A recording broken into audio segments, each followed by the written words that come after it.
Plant opening ಬಂದ್ರಿ ಅದೇ ಚೆನ್ನಾಗಿ ಮಾಡಿದ ಕಲ್ಯಾಣ ಬಸಸ್ಗಳು ಚೆನ್ನಾಗಿ ಮಾಡಿದ್ದಾರೆ. ಯಾಕಂದ್ರೆ ಈಗ ಕರೆಂಟ್ ಉತ್ಪಾದನೆ ಕಡಿಮೆ ಆತ ಇದು ಸೋಲಾರ್ ಮಾಡೋದ್ರಿಂದ ಬಟ್ ಕರ್ನಾಟಕ ಜನತೆಗೆ ಹಾಗೂ ಜನರಿಗೆ ಒಂದು ಸುಸಜ್ಜಿತ ಒಂದು ಕರೆಂಟ್ ಬೇಗ ಸಿಗಬಹುದು. ಯಾಕಂದರೆ ಈ ಕರೆಂಟ್ ಹಳ್ಳಿಯಲ್ಲಿ ಪ್ರಾಬ್ಲಮ್ ಇರೋದ್ರಿಂದ ಇಂಥ ಎನರ್ಜಿಕ್ ಮಾಡಿದ್ರೆ ಸ್ವಲ್ಪ ಒಳ್ಳೇದಾಗುತ್ತೆ ಕರ್ನಾಟಕ. ದೊಡ್ಡ ಉದ್ಯಮಿಗಳಿಗೆ ಈ ಥರ ಮಾಡೋದ್ರಿಂದ ಭಾಳಷ್ಟು ಅನುಕೂಲ ಆಗ್ತದೆ ರೀ. ಯಾಕೆ ಅನುಕೂಲ ಆಗ್ತೈತೆ ಯಾಕಂದರೆ ಕರೆಂಟ್ ಪ್ರಾಬ್ಲಮ್ ಇರೋದ್ರಿಂದ ಯಾಕೆ ಇನ್ನು ಮುಂದೆ ಜಾಸ್ತಿ ಕರೆಂಟ್ ಅವಲಂಬನೆ ಜಾಸ್ತಿ ಇರೋದ್ರಿಂದ ಇಂಡಸ್ಟ್ರಿ ಆಯ್ತು ಈ ಮನೆಗಳಿಗೆ ಆತಂದ್ರೆ ಇವ್ರು ಮಾಡಿದ್ದು ಒಳ್ಳೇದಾಯಿತು.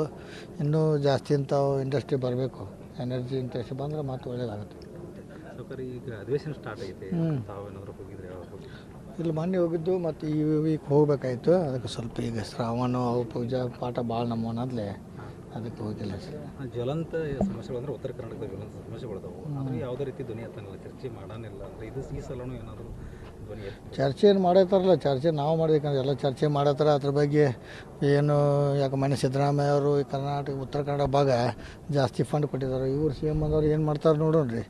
ಯಾಕಂದ್ರೆ ಅಲ್ಲಿ ನಾವು ಒಟ್ಟು ಮಾಡುತ್ತೇನಲ್ಲ ಸಮಸ್ಯೆ ಬಗ್ಗೆ ಎಲ್ಲ ಮುಖ್ಯಮಂತ್ರಿಗಳು ಇದಿರ್ತದೆ. ಯಾಕಂದ್ರೆ ಉತ್ತರ ಕರ್ನಾಟಕ ಭಾಗದಂದ್ರೆ 18 ಜಿಲ್ಲೆ ಬರ್ತಾವೆ. 18 ಜಿಲ್ಲೆಗೆ ಹೆಚ್ಚಿನ ಅನುದಾನ ಕೊಟ್ಟಿರ್ತಾರೆ ಅವ್ರು.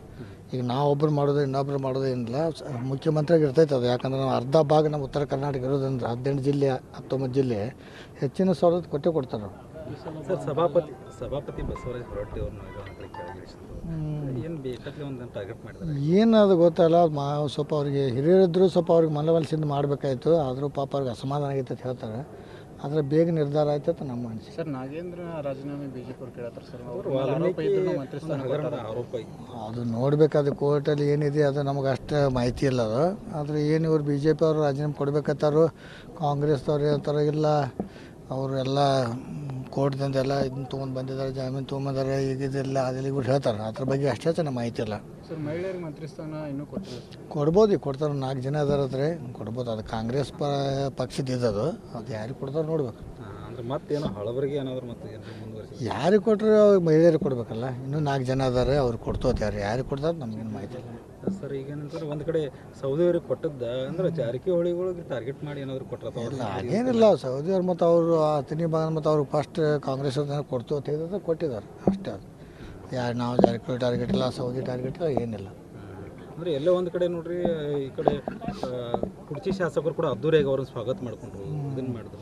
ಇಲ್ಲ, ಅವ್ರ ಪಕ್ಕ ಕ್ಷೇತ್ರ ಇರೋದಂದ್ರೆ ಅವ್ರು ಮಾಡಿರ್ಬೇಕು. ಯಾಕಂದ್ರೆ ಎಲೆಕ್ಷನ್ದಾಗ ಏನೋ ಹೆಲ್ಪ್ ಆಗಿರಬೇಕು. ಅವ್ರ ಪಕ್ಕಕ್ಕೆ ಕ್ಷೇತ್ರ ಬರ್ತದೆ, ಅವ್ರು ಟಚ್ ಬರ್ತದೆ. ಅತನಿ ಮತ್ತು ಕುರ್ಚಿ ಕಾಗವಾಡ 3 ಟಚ್ ಬರೋದು ವೆಲ್ಕಮ್ ಮಾಡಿರ್ಬೇಕು ಅವ್ರು. ಅಂದರೆ ಈಗ ಅದ್ರಾಗೇನು ದೊಡ್ಡ ವಿಶೇಷ ಇಲ್ಲ. ಅಂದರೆ 2028ಕ್ಕೆ ಮತ್ತು ಇನ್ನೂ ಹೆಚ್ಚಿನ ತಯಾರಿಗಳು ಈ ಭಾಗದಾಗ ಮತ್ತು ಎಲ್ಲ ಕಡೆ ನಡೀತಾ ಇದೆ.